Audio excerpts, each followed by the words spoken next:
were you too busy to be here? Yeah, doing tea. But I never had any question. How did you build your on-stage style and branding? Is it a personal choice or is it like a collaborative effort with a stage stylist? For like the production or like clothing or what? Production.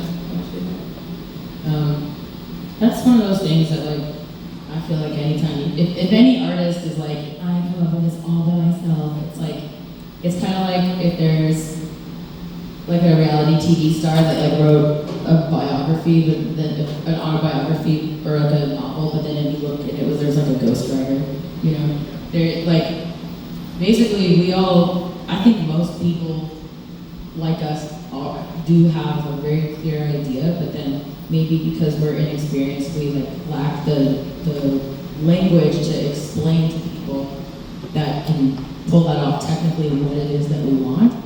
And so we need help with, you know, all of our team to help navigate us. So, you know, we always try to like outsource that we know that someone can do better than us that understands us to do it. So that's the awesome thing about like climbing in your career is that you can start collaborating with people instead of just doing it all yourself.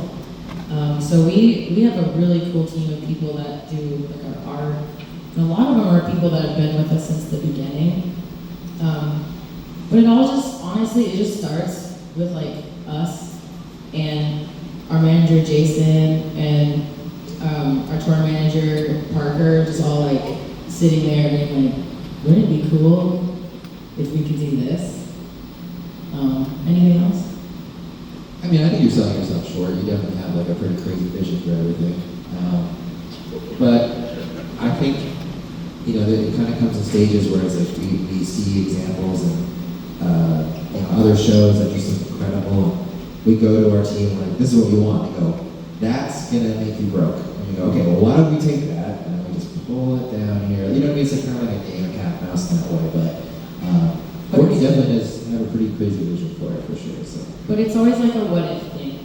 And that's actually how it all started. Like, I'll never forget when it's a long story, but we opened for Limp Bizkit for like 3 shows and then the tour got canceled.